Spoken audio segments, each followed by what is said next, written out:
The family of a 2-year-old boy caught by stray bullets from an officer of the National Drugs Law Enforcement Agency is calling for justice. They say the toddler, Eromoseli Omoria, could go blind as a result of the shooting, and the Drug Enforcement Agency has done nothing to help. Well, joining us for a right of reply is the Director, Media and Advocacy of NDLEA, Femi, Babafemi. Femi, good to see you. And this is not too good a story, also involving the NDLEA. What can you tell us about the toddler Eromoseli? Thank you very much, Suleiman. First, we have to again express our sympathy, sympathize with the family for the incident that happened and all they have gone through. This was an accident that was not planned for, and nobody expected that. Having said that, I would also like to state that indeed the agency made a commitment, a promise to support and assist the family when the incident happened last year, and that we have never failed to do. Indeed, all of the processes to assist and to support the family started when the chairman, chief executive of the agency himself, Jeremiah, visited the family in Asaba. I went with him on that journey. We visited the family. He had one-on-one discussion with the parents and other family members to assist them in getting treatment for the young boy. And that we have offered a number of options, whether getting treatment for him, here in Nigeria or elsewhere, but the family preferred to take the young boy for treatment in the US. And to also facilitate that, we have also offered support and assistance. We have written to the US Embassy to make commitment to the embassy that we will be bearing the cost of their travels with the parents, as well as the medical bills of the young boy. And that we have never reneged. Unfortunately, the embassy has not been able to grant them visa, and that we can say is beyond our control. All we can do is to continue to engage with the U.S. Embassy, which I can tell you that the chairman himself has been talking with officials of the embassy to ensure that we get them to reconsider their position on the issuance of visa to this family, to the family. And I can tell you that in addition to that, I can't. They have suffered a loss. They're going through some things. I can't come here to say, oh, we have given them this, because no amount we can give them that can take care of or whether pay for the life lost or even what the young boy has suffered, the injury he has suffered in a high. And but what our commitment is all about is to ensure that they get treatment. And we have even offered, okay, pending when they get visa, we're ready to also provide other options here locally to start the treatment here, pending when the travel arrangements are concluded or succeed. All of that we have been doing. So it's absolutely not correct for anybody to say that the agency has not done anything to assist or to support them. I stand here to be corrected, and I can say boldly that indeed the agency has been doing quite a lot to support and assist them.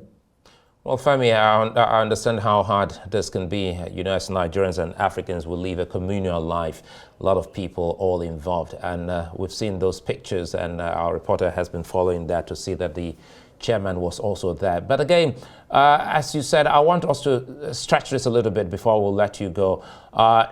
As we wait for the visa to the US, are there alternatives? Perhaps if it's something that can't be taken care of here medically, are there alternatives in other parts of the world that you think your agency can look towards? Because they say that if nothing is done as soon as possible, this just might cause him to lose his sight.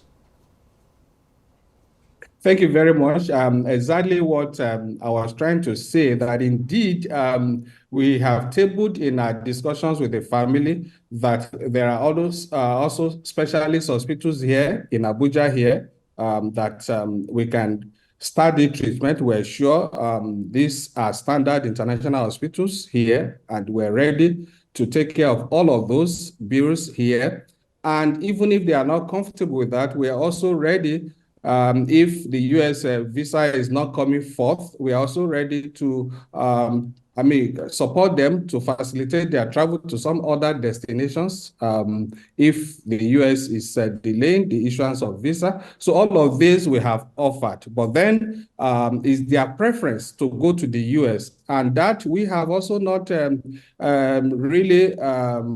We're also in tune with them because there is their preference, and we're ready to support that. And that's why the agency wrote in a communication to the embassy to express our commitment to take care of, fund their travels, and also pay for their medical bills out there. So all of this, I tell you, there are all options on the table which we are ready to support, but then it depends on what they are ready to go for. And for now, their preference is to travel with the boy to the US, which we are also supporting. I know your office is the link between the agency and the family. Help us here to recap what happened when General Marwa was there. Did the family give any inkling as to what news making the round now about abandonment? Absolutely. The father, I'm very glad that you have visuals, pictures of the visit to the family. And that show for the chairman chief executive himself to her, before, even prior to, because he wasn't even in the country when the incident happened, and prior to his return, he had sent two delegations from Abuja to the family to console them and to also offer assistance. And when he came into the country, he led another delegation to go and visit the family, which was the picture of what you just showed on your screen. And all along from then, there has been open communication. And I can tell you also that the father, that is a young man sitting beside the chairman there, has direct access to the chairman. He has chairman's number. He communicates with the chairman, and chairman communicates with him. So there is absolutely nothing like abandonment. In their last trip, they are expensive to come for the visa interview and all of that. They were all taken care by the agency. So that in no way does not suggest abandonment. So definitely the agency remains committed to its promise to assist them, and we will definitely continue to assist them, because we know that what happened is an accident that nobody prays for and nobody actually asks for that. So, but then it's happened, and then we just really can't abandon them. We're still ready, and we'll continue to support them. Well, our Rise News will stay with you on this, but before we let you go, every week your office, the Advocacy Office, Media and Advocacy of the NDLEA, turn out stories, and one wonders how these drug stories have been, going for many Nigerians. Quickly, if we can do this in a minute, how is the fight against drug in Nigeria going for the NDLEA?